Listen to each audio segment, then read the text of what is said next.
বিশ্ব নবীজি আরো বললেন, ওমা রিয়াজুল জান্নাত, সাহাবীরা দুনিয়ার বুকে জান্নাতের বাগান কি তোমরা দেখেছো? সাহাবাই কেরাম কোন ইয়া রাসূলুল্লাহ, দুনিয়ার বুকে আবার জান্নাতের বাগান কেমনে হতে পারে? জান্নাত তো হলো মৃত্যুর পরে, আগে কেমনে হয়? বিশ্ব নবীজি বললেন, যেখানে আল্লাহ নামের জিকির হয়, কোরআন হাদিসের আলোচনা হয়, ওই জায়গাটাই হলো দুনিয়ার বুকে জান্নাতের বাগান। আমরা যারা এখানে উপস্থিত হয়েছি আর এখনো পর্যন্ত যারা উপস্থিত হতে পারি নাই, আমাদের সকলের কামনা বাসনা জান্নাত আছে না নাই? যেরকম আছে না নাই? আমার আল্লাহ পাক জান্নাত সম্পর্কে বলেন, জান্নাতিন তাজরি মিন তাহতিহাল আনহার, আমি তোমাদের সুখ স্বাচ্ছন্দ্য আরাম আয়েশের জন্য বানায় রাখছি জান্নাত, যার তলদেশ দিয়া চারটা নহর প্রবাহমান থাকবে। জোরে কোন কয়টা নহর? চারটা। এক নম্বর স্বচ্ছ পানির নহর, দুই নম্বর দুধের নহর, তিন নম্বর মধুর নহর, আর চার নম্বর থাকবে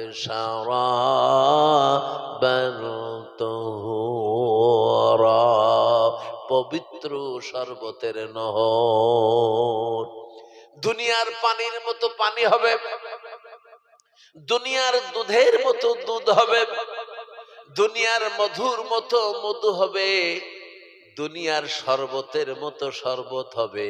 কিন্তু বান্দা এবার আল্লাহকে বলবে, আল্লাহ এমন পানি তো অনেকবার জমিনে খাইছি, কখনো নদীর পানি, কখনো পুকুরের পানি, কখনো নলকূপের পানি, কখনো গভীর নলকূপের পানি, বিভিন্ন পানি তো জমিনের বুকে এমন রঙের খাইছি, এখানে আবার এই পানি খাইতে হবে কেন? আমার আল্লাহ পাক বলবেন, বান্দারে একটা ঢোক একবার খাইয়াই দেখো, এই পানি আর দুনিয়ার পানি এক নয়, এই পানি আর দুনিয়ার পানির মধ্যে লক্ষ কোটি গুণ ব্যবধান রয়েছে। জোরে বলেন সুবহানাল্লাহ। দুধ যখন খাইতে বলবে, বান্দা একই কথা বলবেন, মধু যখন খাইতে বলবেন একই কথা বলবেন। আল্লাহ রাব্বুল আলামিন বলবেন, বান্দা একটা বার খাইয়াই দেখো। বান্দা খাবার পরে চিৎকার মেরে বলবে, আল্লাহ বহুত পানি খাইছি, এত সুন্দর সুমিষ্ট পানি আমার জীবনে কোনোদিন পান করি নাই। আমার বন্ধুরা, এই জান্নাতে যাইতে আমরা রাজি না নারাজ? রাজি না নারাজ? যেরকম রাজি না নারাজ? এই জান্নাতে যাবার জন্য পুঁজি লাগবে দুইটা। যেরকম কয়টা পুঁজি? কয়টা পুঁজি? আল্লাহ রাব্বুল আলামিন বলেন, ইন্নাল্লাযীনা আমানু ওয়া আমিলুস সালিহাত কানাত লাহুম জান্নাতুল ফিরদাউসি নুজুলা। আল্লাহ রাব্বুল আলামিন বলেন, ওই জান্নাতের জন্য তোমাদের দুইটা পুঁজি লাগবে। এক নম্বর পুঁজি হলো ঈমান, আর দুই নম্বর পুঁজি হলো নেক আমল। যারা ঈমান আনবে সহিভাবে, যারা আমলে সালেহ করবে, নেক কাজ করবে, আমার আল্লাহ পাক বলছেন জান্নাতুল ফেরদাউসের ভেতরে আমি আল্লাহ নিজেই তাদের মেহমানদারি করব। জোরে বলেন না সুবহানাল্লাহ। আল্লাহর মেহমান আমরা হতে রাজি না নারাজ? কি বলেন, রাজি না নারাজ? এই দুনিয়ার জীবন, এর জীবনের শেষ আছে। এই যে দুনিয়ায় সারা জীবন আমরা কেউ থাকতেও পারবো না, থাকতেও কেউ আসি নাই। কারণ কোরআনে কারিমে আল্লাহ আমাদের প্রত্যেকের সময় বেঁধে দিয়েছেন। আল্লাহ বলছেন, ফাইদা জাআ আযানুহুম لا يستأخرون ساعة ولا يستقدمون। প্রত্যেকটা মানুষের জন্য তার সময় নির্ধারণ করে দেওয়া আছে। এই নির্ধারিত সময় যখন পৌঁছায়া যাবে, 1 সেকেন্ডের জন্য এই পৃথিবীতে আর কেউ থাকতে পারবে না। জোরে কোন পারবে নাকি? বিশাল সম্পদের মালিক, অট্টালিকার মালিক, কোটি কোটি টাকার মালিক, কয়েকটা গাড়ির মালিক, লক্ষ লক্ষ শত শত বিঘার জমির মালিক, বিরাট প্রভাবশালী নেতৃত্ব দানকারী, সব কিছু তার আছে। এই বিশাল সম্পদ, বিশাল ঐশ্বর্য, বিশাল সম্পদ, বিশাল সম্মান, ইজ্জত সব কিছুই রয়েছে। কিন্তু এই মানুষটার সময় যখন পৌঁছে যাবে, পৃথিবীর সব শক্তি যদি তাকে পাহারাদারি করে, ওকে কি ঠেকায় রাখতে পারবে? কেন পারবে না? এই জন্যই পারবে না, আল্লাহর নির্দেশ হওয়া মাত্রই সে যে বা যেই হোক না কেন, আল্লাহর নির্দেশে তাকে সেখানে হাজির হতে যাবে হবে। আমার আল্লাহ পাক বলছেন, কুল্লু নাফসিন যায়িকাতুল মাউত। প্রত্যেকটা মানুষকেই মৃত্যুবরণ করতে হবে। ম্যানেজমেন্টাল মানুষ মরণশীল। এই পৃথিবী চিরজীবন কেউ বেঁচে থাকার জন্য আসি নাই। আসছে নাকি? যখন আসছে, এই পৃথিবী চিরজীবন বেঁচে থাকার জন্য আসি নাই। এই দুনিয়ার মায়া একদিন ত্যাগ করতেই হবে। এই দুনিয়া আমাদের ছাড়তেই হবে। এই দুনিয়াতে কেউ থাকতে পারবো না, সে নারী হোক আর পুরুষ হোক, ছেলে হোক আর মেয়ে হোক, বৃদ্ধা হোক আর বৃদ্ধ হোক, ধনী হোক আর গরিব হোক। আল্লাহর ইবাদত করুক আর চাই না করুক, ঈমান আনুক আর চাই না ঈমান আনুক, সময় হলেই যেরকম পৃথিবী ছাড়তে হবে না? হবে না? ছাড়তে হবে কিনা? এই পৃথিবী ছাড়ার সময় আমরা কেউ হাতে সম্পদ নিয়ে যাব, আর কেউ খালি হাতে যাব। যারা খালি হাতে কবরে যাবে, তাদের কপাল ভালো না খারাপ? যেরকম ভালো না খারাপ? তাদের কপাল খারাপ। এই জন্য এই দুনিয়া থেকে যাওয়ার আগেই কিছু তবিল নিয়ে যেতে হবে। আর সেই তবিলটা হচ্ছে আমিলুস সলিহাত। এই যে কাজটা করেছেন, এটা আমিলুস সলিহাত। কি বলুন, এটা ভালো কাজ না খারাপ কাজ? এখানে গান হবে না, বাজনা হবে না, এখানে কোরআনের আয়াত তেলাওয়াত হবে, রাসূলের হাদিস তেলাওয়াত হবে, দ্বীনের কথা হবে, মানুষের চরিত্রের পরিবর্তনের কথা হবে। আদর্শ সন্তান হতে হলে তার কি যোগ্যতা লাগবে, কোয়ালিটি লাগবে, একটা মানুষ চলার পথের পাতেও কি দরকার, এইরকম এক কথাই দ্বীনি হকের কথাগুলি মানুষকে আল্লাহ রাব্বুল আলামিন বলেছেন, তা'মুরুনা বিল মা'রুফি ওয়া তানহাউনা আনিল মুনকার। সৎ কাজের আদেশ প্রদান করা হয়, অসৎ কাজে বাধা প্রদান করা হয়। এই সৎ কাজের আদেশগুলি যখন শুনবো, অসৎ কাজ কি তাও যখন জানতে পারবো, এই অনুযায়ী জীবনটা যদি এই পৃথিবীতে চালাইতে পারি, তাহলে আমাদের জন্য কল্যাণ আছে না নাই? আল্লাহ পাক এই জমিনে কোরআন পাঠিয়েছেন।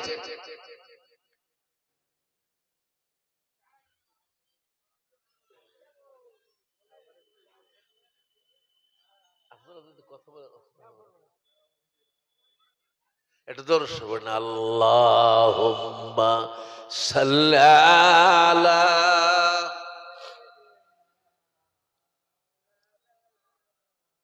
ওয়ালা আলি সাইয়্যিদিনা। একটু কণ্ঠ ছাড়িয়ে দিয়ে দরুদ পড়লে গুনাহ হবে নাকি? কি ভাই, এলাকায় দরুদ পড়লে গুনাহ হয়? গুনাহ হয়? আহা, মনে হচ্ছে যেভাবে দরুদ পড়তেছেন আল্লাহর নবী খুব কষ্ট পাচ্ছে, যে আমার উম্মত আমার উপর দরুদ পড়তেছে এইভাবে, তাহলে কিয়ামতের ময়দানে আমি রাসূল সুপারিশ এদের করব কেমনে? কারণ রসুলের উপরে দরুদ পড়তে হবে অন্তর দিয়ে। কি বলুন, কি দিয়ে পড়তে হবে? অন্তরস্থল থেকে মহব্বত দিয়ে। বিশ্ব নবীজি আমার বলেন, পৃথিবীর যেই প্রান্তর থেকেই তোমরা আমি রসুলের উপর দরুদ পড়ো না কেন, তোমাদের মুখ থেকে দরুদ বের হওয়ার সাথে সাথেই আমার উপর সালামটা, দরুদটা লক্ষ লক্ষ ফেরেশতারা নিয়ে আমি বিশ্ব নবীর কাছে সেকেন্ডের মধ্যে পৌঁছায়া দেয়। আমার কাছে যখন পৌঁছাই, আমি রসুল সাথে সাথে আমার ওই উম্মতের জন্য আল্লাহর দরবারে দোয়া করি। আমার উম্মত আমার জন্য পাগল, আমি রসুলও আমার উম্মতের জন্য পাগল। কিয়ামতের ময়দানে সব নবী নফসি নফসি করবে, নিজের জন্য চেষ্টা করবে, নিজের জন্য ব্যতিব্যস্ত থাকবে। কিন্তু আমার আপনার নবী নিজের জন্য ব্যতিব্যস্ত থাকবে না। আমার আপনার নবী থাকবে তার উম্মতের জন্য ব্যস্ত, উম্মতের জন্য পাগল। আমার নবী ইয়া রাব্বি হাবলি উম্মতি, আমার উম্মতের কি হবে, আমার উম্মতের কি হবে। রসুল দৌড়ায় একবার জাহান্নামের কাছে যাবে, রসুল দৌড়ায় একবার আল্লাহর হিসাব নিকাশের পাল্লার কাছে যাবে, রসুল দৌড়ে একবার হাউজে কাউসারের পানির কাছে যাবে, পানি পান করাবে। আমার ভাইরা, সেই নবীর প্রতি অন্তরস্থল থেকে একবার জোরে মহব্বতের সাথে বলুন আল্লাহুম্মা সাল্লি আলা।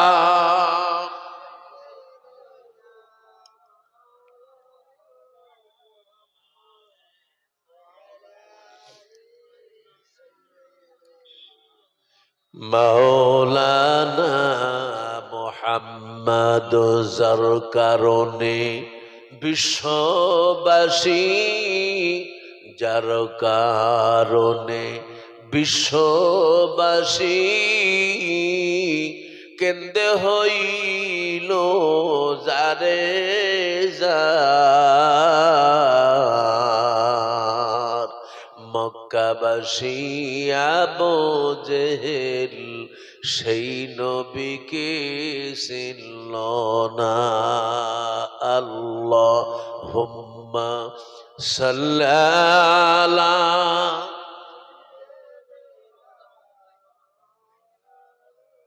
ওয়ালা আলি সাইয়্যিদিনা। তুমি যে খোদার প্রিয় হাবিব, তুমি যে খোদার প্রিয় হাবিব, সমতুল্য তোমার হয়নি কেউ। ও তোমার মতো আকাশ ভ্রমণ করেনি কোনো পয়গম্বর। আল্লাহুম্মা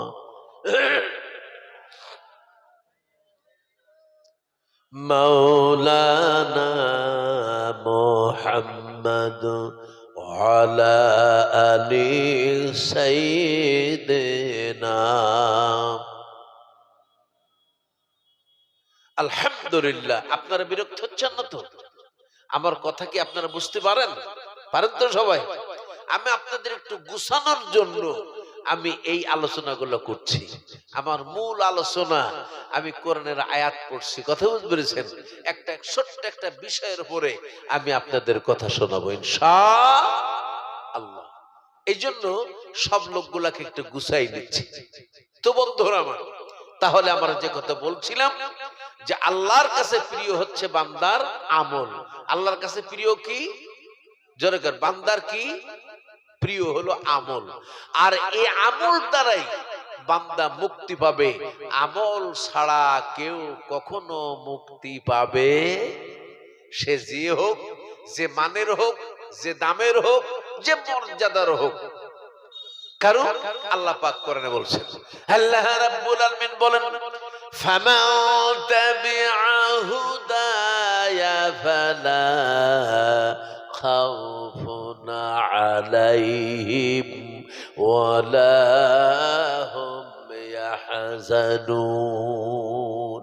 আল্লাহ রাব্বুল আলামিন বলেন, আমার আসমান থেকে প্রত্যাদেশ তোমাদের কাছে পৌঁছে যাবে।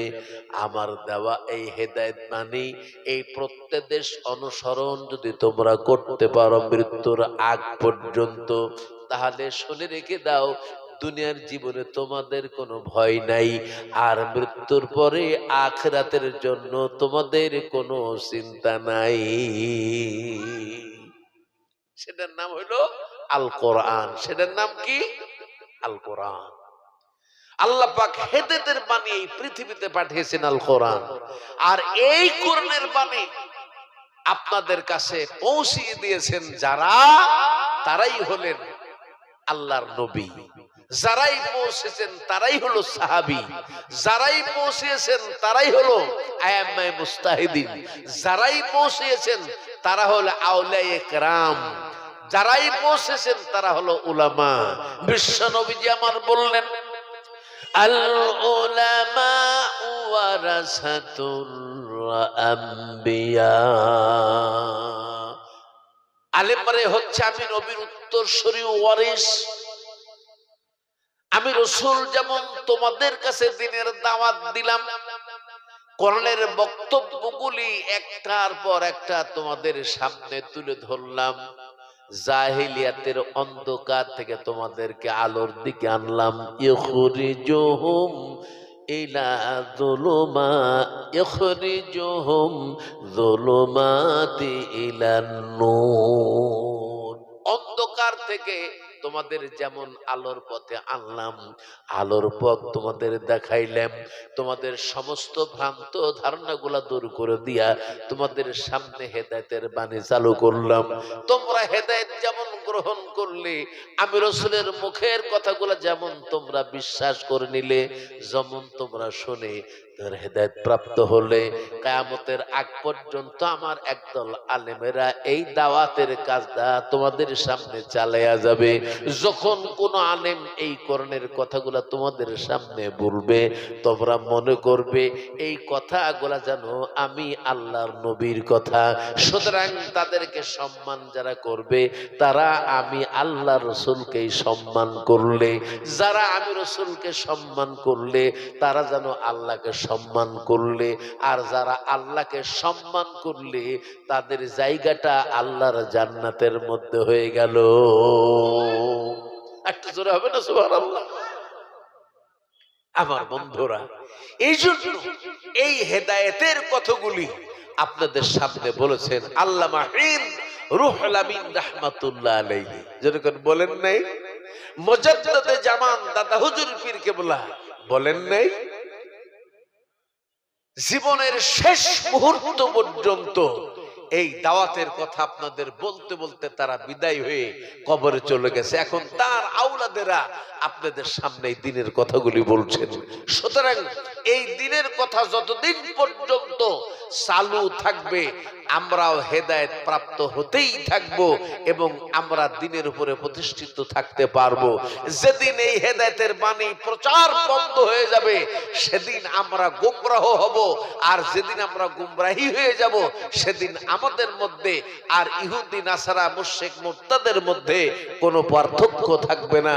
অতএব আমরা মৃত্যুর আগ পর্যন্ত আল্লাহর এই দিনের কথা, কোরআন হাদিসের কথা শুনতে রাজি না নারাজ? যখন রাজি না নারাজ? কারা কারা রাজি আছেন এটা আল্লাহু আকবার বলেন দিন জোরে করে, এটা জোরে বলেন আল্লাহু আকবার। নারায়ে তাকবীর, নারায়ে তাকবীর। মহান ইসালে সওয়াব, মহান ইসালে সওয়াব, নারায়ে তাকবীর। আমার ভাইরা, যা হোক, আমি আর অন্যদিকে গেলাম না। তাহলে আল্লাহর জান্নাতে যাইতে হলে আমাদের পুঁজি লাগবে কয়টা ভাই? পুঁজি কয়টা লাগবে আপনারা ভুলে গেছেন? একটু মুখ খুলতে হবে, বলতে হবে। পুঁজি লাগবে কয়টা? একটা হলো ঈমান, আর একটা হলো আমল। আমলে চলে। এই আমলের মধ্যে কি থাকবে সেইটা আমি আপনাদের এখন কোরআন শরীফ থেকে আস্তে আস্তে করে শোনাবো। রাজি আছেন শুনতে? পারবেন তো? লোক কম হোক, তাও একটা ঘটনা আপনাদের শোনাই। আল্লাহর কোরআনে কত সুন্দর সুন্দর ঘটনা আছে। আমি আপনাদের সামনে পবিত্র কোরআনুল কারীমের 21তম পারা আপনাদের সামনে 21তম পারার 16 নম্বর হলো, আপনাদের সামনে আমি 21তম পারার 12 নম্বর একটা আয়াত তেলাওয়াত করেছি। আর সেই সূরাটার নাম হলো সূরা লুকমান। সূরাটার নাম কি ভাই? সূরা লুকমান। সূরা লুকমান থেকে 12 নম্বর একটা আয়াত তেলাওয়াত করেছি, যার অর্থ হচ্ছে যে আল্লাহ পাক বলছেন, ওয়ালাকাদ আতাইনা লুকমানাল হিকমাতা আনিশকুরু লিল্লাহ। আমি লুকমানকে প্রজ্ঞা দান করেছি এই মর্মে যে আল্লাহর প্রতি কৃতজ্ঞ হও।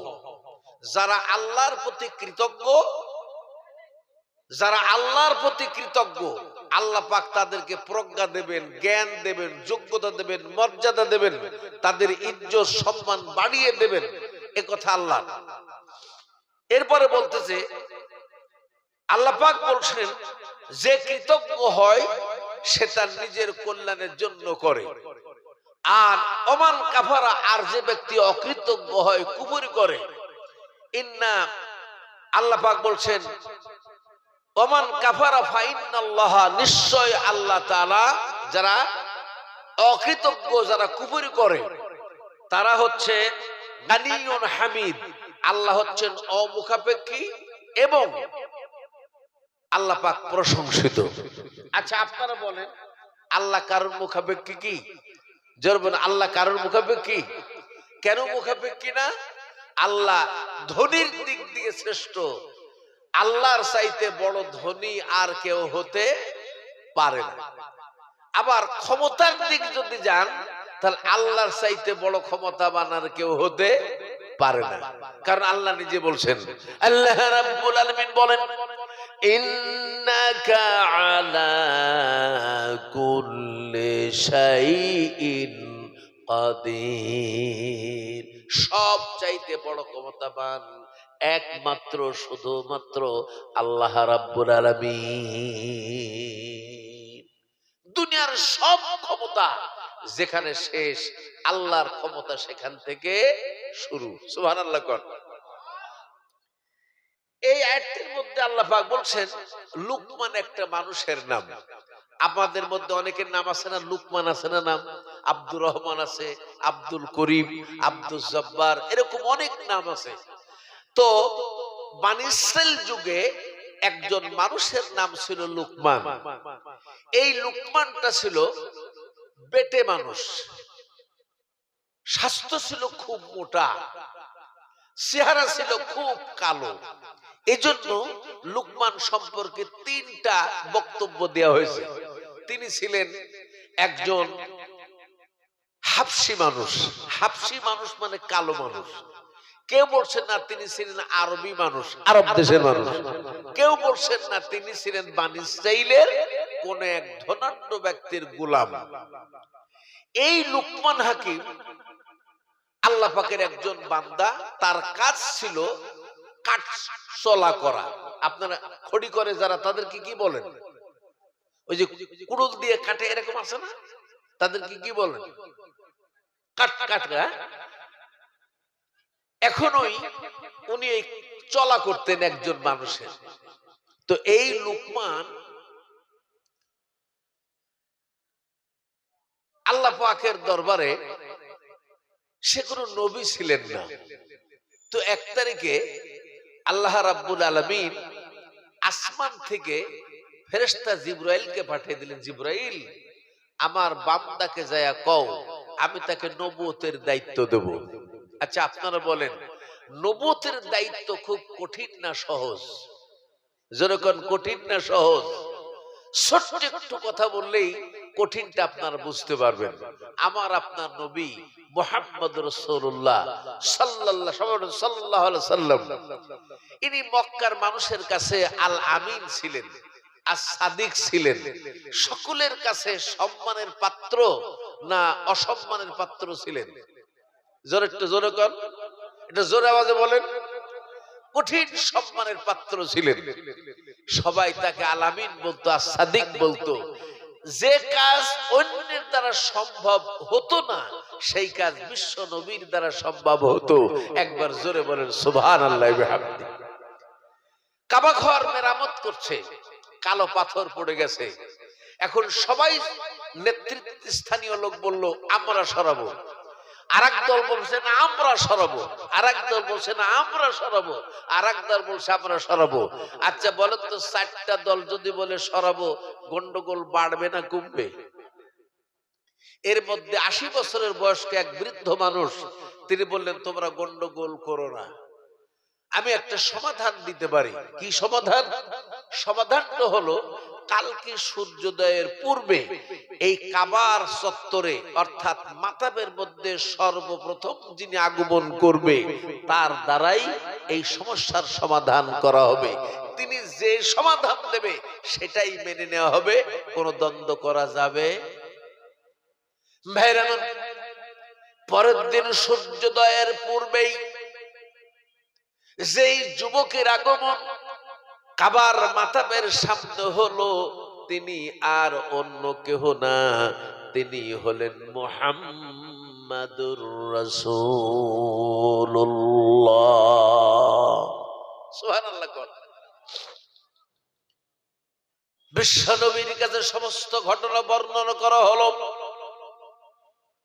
আল্লাহর পয়গম্বর তখন নবুয়ত পান নাই, আরবের মানুষের কাছে এত সম্মানের পাত্র ছিলেন, এত শ্রদ্ধার পাত্র ছিলেন, এত ভালোবাসার পাত্র ছিলেন। সমস্ত মানুষ তার দিকে তাকায়া একযোগে বললেন এই যুবকের দ্বারাই আমাদের সমস্যার সমাধান হবে, এমন সমাধান হবে যার মধ্যে কোনো গন্ডগোল থাকবে না। জোরে বলেন সুবহানাল্লাহ। নবীজি আমার সব ঘটনা তাদের কাছ থেকে শুনলেন। শোনার পরে বললেন তোমরা একটা শক্ত চাদর আমার কাছে আনো। একটা চাদর যখন নিয়ে আনা হলো, বিশ্ব নবী চাদরটা পেড়ে দিলেন, নিজের হাত দিয়ে কালো পাথরটা চাদরের মাঝখানে উঠালেন। এবার বললেন অমক গোত্রের লিডারকে? বলে আমি। বলে চলে আসো। অমক গোত্রের লিডারকে? বলে আমি। তুমি চলে আসো। অমক গোত্রের লিডারকে? বলে আমি। চলে আসো। 4 গোত্র থেকে 4 জন নেতাকে ডাক দিলেন। এবার বললেন আপনি এই কোণাটা ধরুন। 4 নেতাকে 4টা কোণা ধরতে বললেন। এবার বললেন বলুন তো পাথরটা কোন জায়গায় রাখতে চান? বল অমুক জায়গায়, চলুন নিয়া। এবার 4টা মানুষ 4টা কোণা ধরে পাথরটাকে বহন করলো। আল্লাহর নবী বললেন এখানে রেখে আপনারা সবাই দাঁড়ান। সবাই দাঁড়িয়ে গেল। আল্লাহর পয়গম্বর নিজের হাতেই পাথরটা তুলে যথা স্থানে তিনি প্রস্তুত করলেন। বলুন তো এবার কোন দলের মধ্যে গন্ডগোল থাকলো না নিরসন হলো? সব গন্ডগোল মীমাংসিত হয়ে গেল। এই সেই যুবক 40 বছর যখন পার হলো, আল্লাহর পক্ষ থেকে বিশ্ব নবীর উপর ওহী করা হলো।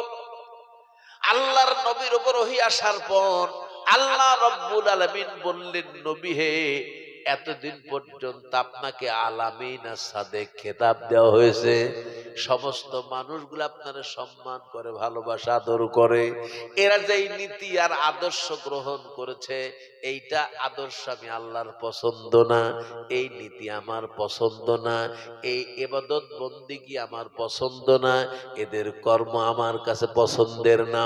সুতরাং আমার কাছে যে পছন্দের নীতি, আমি আপনার নবী করে পাঠালাম, আর আমি আপনার ওহী করে প্রত্যাদেশ পাঠালাম। আপনি আমার পক্ষ থেকে জাতির সামনে ঘোষণা করে দেন, কোন কথা মানা চলবে না।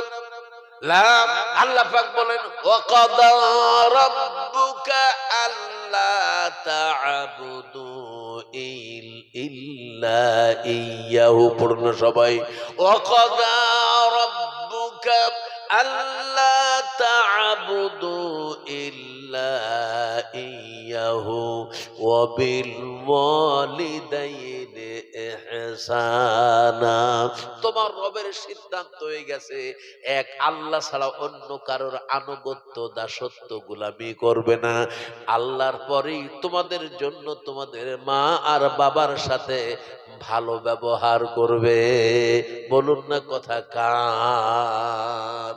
আল্লাহর পয়গম্বরকে বলা হলো, নবী এবং তোমার বংশের কাছে ফিরে যাও, তোমার আত্মীয় স্বজনদের কাছে ফিরে যাও, তোমাকে যারা সম্মান আর ইজ্জত করত তাদের কাছে ফিরে যাও।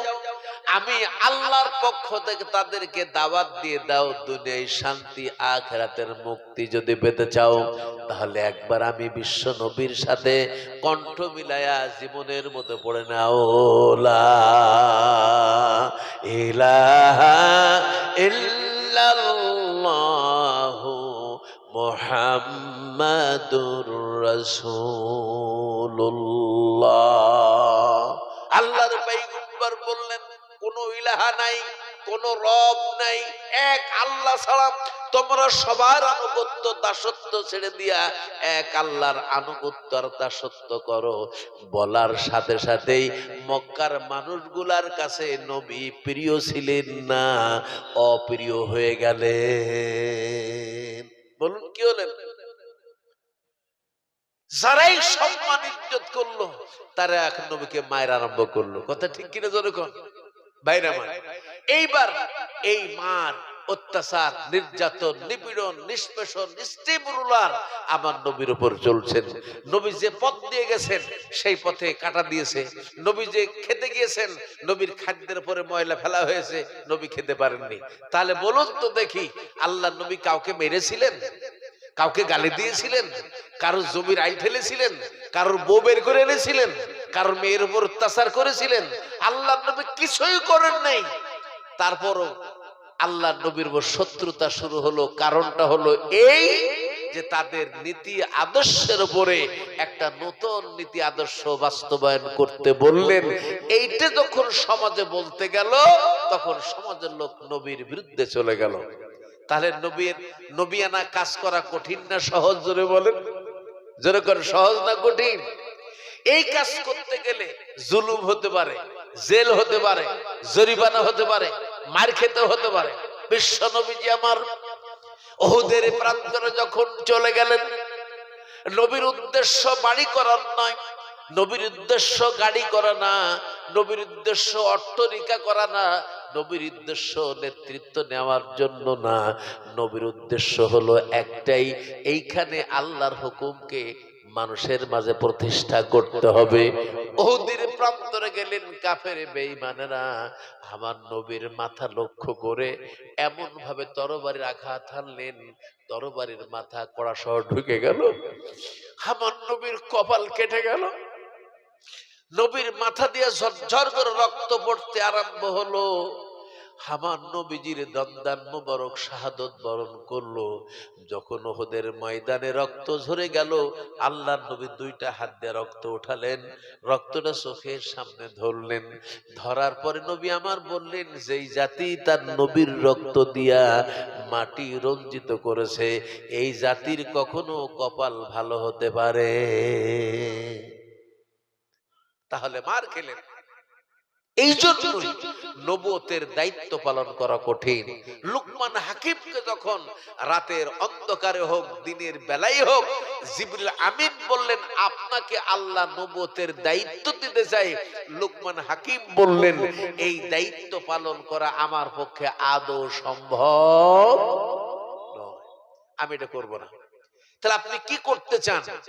তো বলছেন, আমি এই কাজটা করতে পারি যে কাজ করলে আমার শত্রু হবে না, যেই কাজ করলে মানুষের কল্যাণ আর মুক্তি হবে, ভালো হবে, আমি সেই কাজ করব।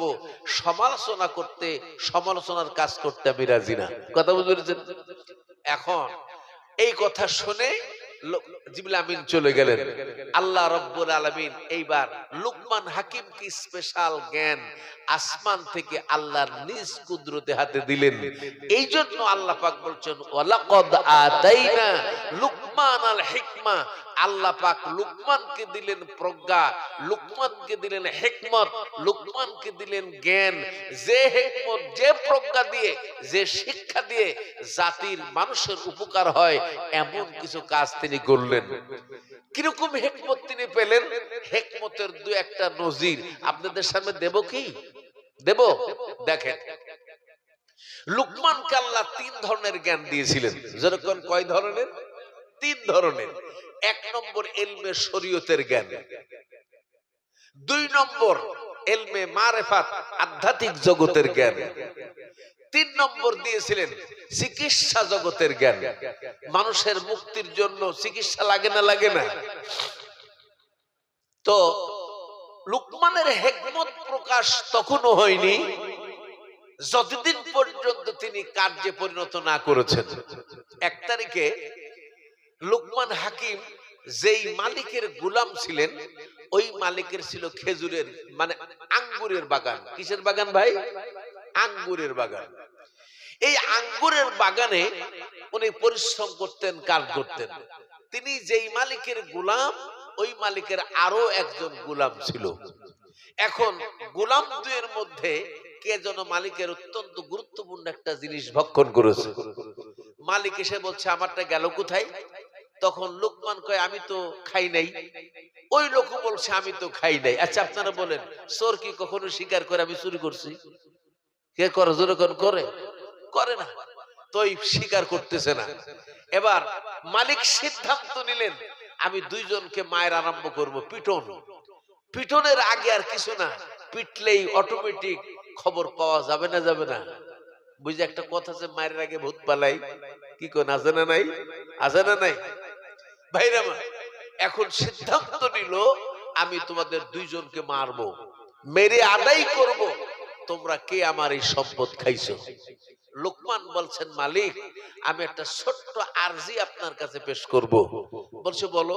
বলে আমার আরজিটা হলো যে খাইছে তাকে মারলেন অসুবিধা নাই, তার জন্য ঠিক আছে, কিন্তু যে খাই নাই, চুরি করে নাই, ওকে যদি আপনি আঘাত করেন, মারেন, তাহলে এইটা কি একেবারে সম্পূর্ণ জুলুম হবে না? বলছে তাও তো কথা ঠিক, ঠিক কিনা? সে তো অপরের নিরাপদের মানুষ মার খাবে, এটা তো জুলুমই হয়। তো তাহলে কি বুদ্ধি করা যায়? বল বুদ্ধি আমি আপনাকে একটা দিতে পারি। বল কি বুদ্ধি? বল বুদ্ধিটা হলো এই, আপনি একটু গরম পানি তৈরি করেন আর আমাদের দুজনকে সেই গরম পানি খাওয়ান। যিনি খাইছেন এই গরম পানির সাথে এমন প্রতিক্রিয়া হবে যে যার পেটের মধ্যে যা আছে ওইটা উগলায় বমন করে বের করে দেবে। আর বমন করে বের করলেই প্রমাণ হবে কে অপরাধী আর কে নিরপরাধ। ইতিপূর্বে তার মালিক এইটা জানতেন না। আমার ভাইরা, মালিক পানি গরম করলেন, দুজনকে যখন গরম পানি খেতে দিলেন, দুজনেই কায়দা করে গরম পানি খাইলো। এবার যিনি খাইছেন হড়হড় করে বমন করে তার মুখ থেকে বের করে দিল। লুকমান বলছে মালিক এবার দেখুন আসল অপরাধীকে। ধরা পড়বে না? পড়বে না? লুকমানের মালিক তখন বলল লুকমান আমি আসলে চোর ধরার জন্য এই কাম করি নাই, আমার ইতিপূর্বে জানা ছিল না পেটের কোন খাদ্য যদি উগলাইয়া বের করতে হয় গরম পানির সাথে তার সম্পর্ক আছে। আমি তাই তোমার জ্ঞান আমি দেখতে চাইলাম তুমি কোত্থেকে এই জ্ঞান অর্জন করলে। লোকমান বলছেন আমার মনিব এই জ্ঞান আল্লাহ রব্বুল আলামিন আমাকে দিয়েছে। এক নম্বর জ্ঞান প্রকাশ হলো। দুই নম্বর জ্ঞান, লুকমানের মালিক চিন্তা করলো তাই তো দেখি এর কাছে আর একটা পরীক্ষা করি। এবার লুকমানকে ডাক দেয়, লুকমান একটা খাসি জবেহ করো, আর ওই খাসির ভিতরে সবচাইতে মূল্যবান যেই গোশত সেইটুকু তুমি সেখান থেকে বের করবে, সুন্দর করে রান্না করবে, ওই মূল্যবান সম্পদটা তুমি আমাকে খাইতে দেবে। আমি ছাড়া ওই মূল্যবান সম্পদ আর অন্য কেউ খাইতে পারবে না। লুকমান খাসি জবাই করলেন, খাসির কলিজাটা নিলেন, খাসির জিহ্বাটা নিলেন, আর খাসির আমার ভাইরা এবার খাসির জিহ্বাটা নিলেন, খাসির কলিজাটা নিলেন, আর খাসির ওই হাড়টা নিলেন। এইটা নেওয়ার পরে জিহ্বাটা নিলেন। এক নম্বর খাসির জিহ্বা, খাসির কলিজা আর খাসির হাড় কয়টা হলো? কয়টা হলো? জিহ্বা। দুই নম্বর কি? কলিজা। আর একটা কি আছে? হ্যাঁ, হাট আছে না নাই? আমার ভাইরা, এই তিনটা জিনিস সুন্দর করে পরিষ্কার করে রান্না করলেন, করার পরে লোকমান তার মালিকের সামনে নিয়ে এসে দিলেন। এবার লোকমানের কাছ থেকে জিহ্বাটা খাইলো, কলিজাটা খাইলো, হাড়টা খাইলো। খাওয়ার পর পরেই আবার বেশ কিছুদিন চলে গেল। এবার কয়েকদিন পর যে বলছে, ও লোকমান, আজকেও তুমি খাসি জবাই করো। খাসি জবাই করার পরে সব চাইতে নিম্ন মানের, নিকৃষ্ট মানের যেগুলা আছে ওইগুলা রান্না করে আমার দাও। ওই দিন লোকমান জবাই করলেন, বাকি ওই তিনটা জিনিসই জিহ্বা নিলেন। কি নিলেন? জিহ্বা নিলেন, হাড় নিলেন, কলিজা নিলেন। আনার পরে এটাই জবাই করাবার যখন দিলেন, তখন এবার মালিক প্রশ্ন করলেন, লোকমান, সবচাইতে উৎকৃষ্টটাও তুমি এই তিনটা জিনিসই দিয়েছো, সবচাইতে নিকৃষ্ট এই তিনটা জিনিসই আমাকে তুমি দিলে, কারণ জানতে পারলাম না। এবার বলছেন, মালিক আপনি দেখুন, যার জিহ্বা আর যার কলিজা, অন্তর যার ভালো আর যার জিহ্বা ভালো, এই লোকটাই দুনিয়ার মধ্যে সবচাইতে শ্রেষ্ঠ মানুষ। ঠিক কিনা? কথা ঠিক কিনা বলুন? এই মুখ দিয়ে গালি দেওয়া যায়, এই মুখ দিয়ে মানুষকে কষ্ট দেওয়া যায়, এই মুখ দিয়ে মানুষকে ষড়যন্ত্র করা যায়, এই মুখ দিয়ে মানুষকে এমন ভাবে অত্যাচারিত করা যায়। আবার এই মুখ দিয়ে মানুষকে শান্ত মস্তিষ্কে সুন্দর ভাষা দ্বারা মানুষকে, মানুষের মন জয় করা যায় না? যায় না? জোরে বলেন, যায় কিনা? হ্যাঁ, এই মুখ দিয়ে মানুষকে শান্তি দেওয়া যায়, মুখ দিয়ে মানুষকে কষ্ট দেওয়া যায়, মুখ দিয়ে মানুষ মিথ্যা কথা বলা যায়। আবার এই মুখ দিয়ে মানুষকে সত্য পথে, সত্য কথা দ্বারা মানুষকে খুশি করা যায়। যেরকম যায় কিনা ভাই? তাহলে এই জন্য বলছে এটা উৎকৃষ্ট মান। আপনি একটু এলোমেলো হয়ে গেলেন, আসলে মানাতে পারতেছি না, এমনিতে লোকজন কম, তারপরে কত যখন একটু সাজিয়ে গুজিয়ে নিচ্ছি, কোথা থেকে যেন একটা ধাক্কা আসতেছে। আবার একটু কলম পড়েন, লা ইলাহা লা ইলাহা লা ইলাহা ইল্লাল্লাহ মুহাম্মাদুর রাসূলুল্লাহ। সকলে পড়েন সাল্লাল্লাহু আলাইহি সাল্লাম। আর বেশি লম্বা করব না, এখন খাটো করে ফেলাই। এবার লোকমানের মালিক আরেকদিন পরীক্ষা করছে। লোকমানের মালিকের এক বন্ধু ছিল ধনাঢ্য, সেও ধনী, লোকমানের মালিকও ধনী। দুইজনের অভ্যাস ছিল পাশা খেলা। পাশা খেলা বোঝেন তো? ওই যে আমাদের দেশে ওই যে জুয়া খেলা বলে না, জুয়া খেলা, এরকম ওই জুয়া খেলতো। তো নদীর কিনারে বসে দুইজন জুয়া খেলতেছে। জুয়া খেলতে খেলতে লোকমানের মালিক গেছে ঠকে, আর ওর বন্ধু গেছে জিতে। এখন বন্ধু বলছে যে, তোমাকে বন্ধু, তুমি যদি আমাকে এই তোমার সমুদয় সম্পদ দিয়ে দিতে হবে, যদি সম্পদ সমুদয় তুমি না দাও, তাহলে তোমাকে এই নদী, যে নদীর পাশে আমরা খেলছি, এই নদীর পানি তোমাকে সব খাই ফেলতে হবে। যদি সমস্ত নদীর পানি তুমি খেয়ে ফেলো, তাহলে তোমার একটা মালও আমাকে দিতে হবে না। আর যদি পানি সমুদয় না খাও, তাহলে তোমার সমস্ত সম্পদ আমাকে দিয়ে দিতে হবে। আচ্ছা বলেন, এটা কঠিন কথা কিনা? লোকমানের মালিক অনেকক্ষণ বসে চিন্তা করলেন, হাই সর্বনাশ, এর কিভাবে কি জবাব দেব। উনি চিন্তা করলেন, দেখ আমার তো লোকমান আছে। নারাই তাকবীর, নারাই তাকবীর, নারাই তাকবীর। কখন আসছেন ভাইরা? আর শেষ করে দিই। না না না,